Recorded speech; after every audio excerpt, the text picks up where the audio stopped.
I had a couple of occasions this week where I had these sudden, disproportionate outbursts of anger. And I don't really consider myself an angry person, so I was quite taken aback by these outbursts. And yet when I was able to take a step back and breathe, I realized that the thing that I was really upset about was only like the slightest bit about the thing.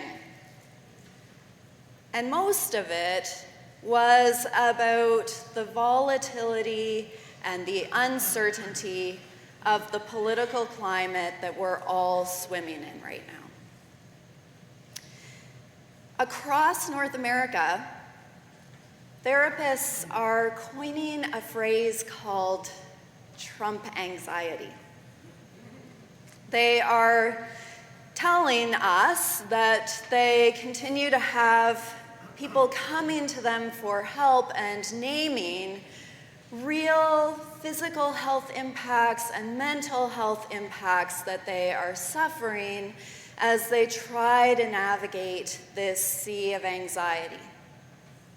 They talk about things like loss of sleep, change of appetite, increased alcohol consumption, and yes, some anger management problems. All of this seesawing volatility that we're living in of threats and reprieves, of takeovers, of tariffs, are having this physical and mental impact upon us. It's filling us with anxieties and depression and questions. It has us looking for heroes, for leaders, for anyone who is going to stand up and speak for us and help us fight back. And to an amazing degree, we're even willing to look across political stripes and stand behind anyone who seems to be able to stand up decisively to these attacks that are coming from the South. Prime Minister Justin Trudeau had a remarkably good final week in office because he was able to speak clearly back to Trump. And yet, at the end of the day, when it's time to close our eyes and go to sleep, it can really feel as if we're powerless. It can feel as if we're just these little lifeboats tossed around on the oceans of fear and uncertainty that feels like it is our world right now. This past Wednesday was Ash Wednesday, and that marks the beginning of the Christian season of Lent. And Reverend Tom, in his sermon on Wednesday, talked to us about the fact that in the face of the gravest challenges and uncertainties of our human lives, we are not left empty-handed. We have spiritual resources on which we can draw. Today, on this first Sunday of Lent, we turn to the story of Jesus' 40 days in the wilderness. And that 40 days gives our shape to our Lenten journey. And what we find when we go with Jesus into the wilderness is that we can get some very specific spiritual resources. Not just for how we navigate whatever political climate we find ourselves in, but how we can navigate any of the challenges and burdens of life, any of the heavy things that we might be carrying on our hearts and in our souls into this season. We have spiritual resources on which we can draw. Now, we should be really clear that in Jesus' time, people were also very much looking for a hero. They were doing more than that, in fact. They were looking for a Messiah. They certainly knew what it was to live in times of dreadful fear, and anxiety. And they were looking attentively, expectantly, for someone who was going to come and fix things, who would be sent by God and who would come and make things better. And I have to imagine that as Jesus was growing up and beginning to navigate adulthood, that he must have had these inklings that maybe it was him, that maybe he was the one that God was calling and sending. He would have been attentive to his own powers and his own closeness to God. And yet, he spends the first 30 years of his life flying under the radar until his baptism. And then something decisive happens at his baptism. He comes out of the waters and he's anointed from this voice on high saying, "You are my beloved Son. With you I am so pleased."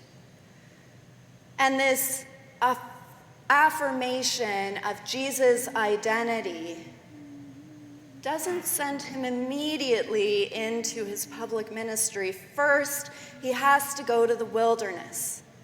And he has to be tested. Now, that word test is probably a better translation of the original Greek than the word that we often hear, which is temptation. Jesus needed to be tested to see if he was up for the job, because there are all kinds of ways in which it could have gone another direction. There are a lot of other versions of a powerful leader that Jesus could have been. Power is always too easy. It becomes about serving ourselves. And Jesus had to be tested in order to be clear that he could keep it about God and what God needed him to do. So we see Jesus go through 3 tests. And each one of these tests really set up for us a contrast between the Messiah that Jesus could have been and the Messiah that Jesus became. So first of all, the devil says, "Here's some stones. You're hungry. Turn these stones into bread." Is Jesus going to be the kind of leader who exploits God's creation, who exploits God's people for his own gain? It would be so easy when you're hungry to just make a little bread, but stones aren't bread. And Jesus' mission is not to meet his own desires and needs, but to draw all of creation back into the healing wholeness of right relationship with God. Test number 3, I want to come back to test number 2, but test number 3 is the devil takes Jesus up to a tall tower and says, "Throw yourself off, you'll be fine, God will catch you." Is Jesus' ministry going to be about spectacle? Is it going to be about gaining popularity and affirmation for himself? There is a version of Jesus' ministry in which he comes out of the wilderness and just becomes a great miracle worker that everybody loves, that's well-fed and popular, and he could probably die of old age. And yet Jesus knows that's not what it's about. And at every turn throughout his public ministry, when people are trying to heap affirmation on him, he turns the attention to God's power. And more than that, he turns attention to how God's power is at work in others as well. Surprising people, surprising places, the marginalized, the dispossessed. Look, God is at work in them as well. Test number 2 I wanted to end with because it's the one that stood out to me the most this year. The devil shows Jesus the nations of the world and says, "You can have dominion over all of them. All you have to do is bend a knee to me." And this test is going to keep coming up for Jesus because that's actually what people want and expect. They want a political Messiah. They want a military Messiah. They want someone who's going to rally an army and who is going to lead them to war and rebellion against these Roman tyrants. And if a little blood gets shed, then so be it. And Jesus has to keep facing down this test because he understands that violence ultimately spirals into more violence. And he comes out proclaiming the way of peace. Peace not through violence, but peace through self-sacrifice, through loving service, through God's redemptive love. Jesus comes out of the wilderness tested and ready to begin his public ministry, and we come out of the wilderness with some specific spiritual resources on which we can draw when we're in our times of wilderness, when we're in our times of feeling alone, afraid, lost.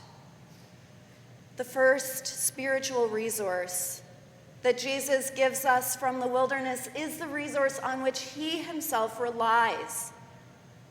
As he is navigating these 40 days and all of these tests, he is relying on God's promise. You're not alone.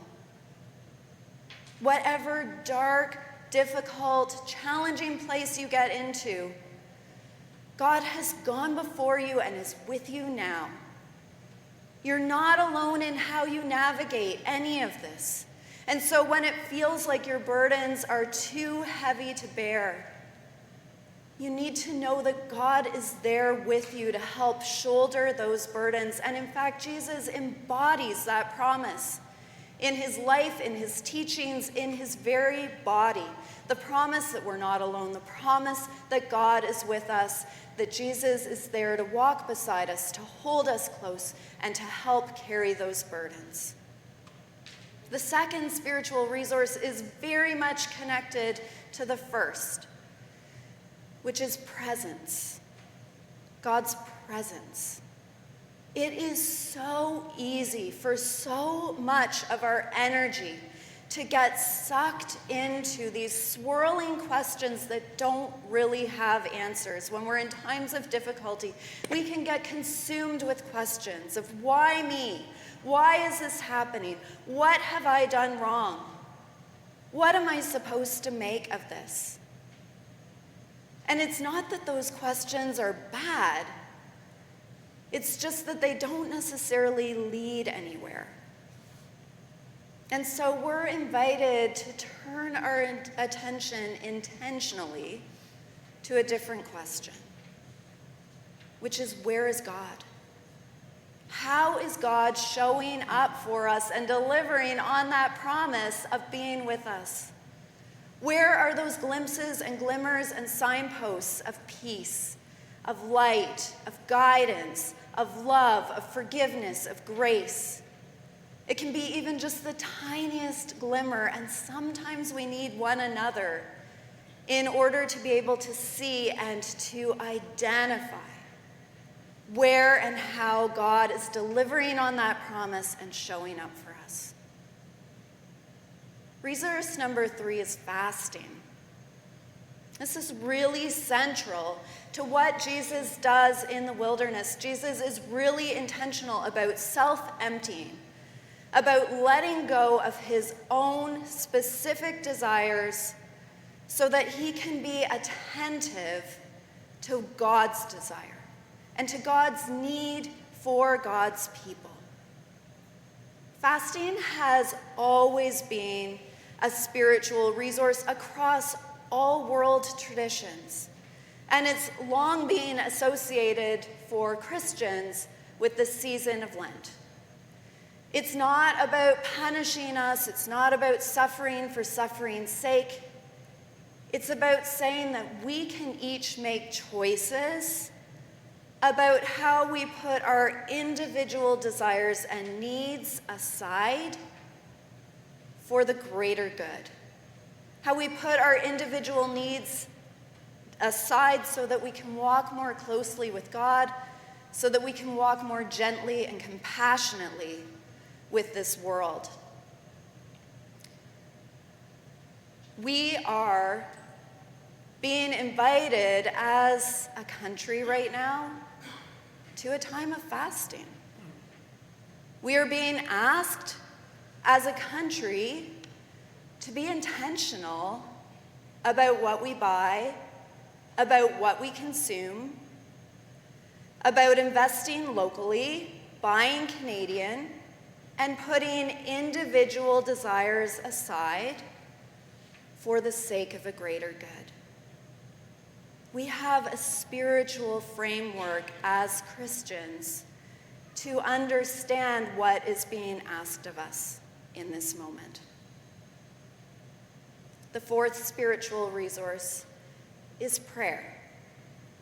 And of course, that is connected very much to all of the other resources.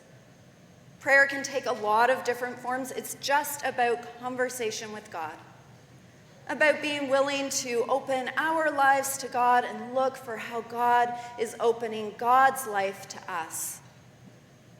But also, when Jesus comes out of the wilderness and begins teaching, he invites us to a very particular kind of prayer, which is to pray for our enemies and to bless those who would do us harm.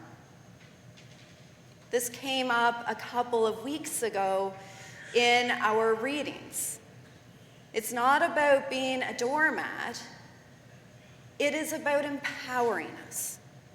It is about recognizing that we don't just need to get sucked into this endless feedback loop of anger and hate.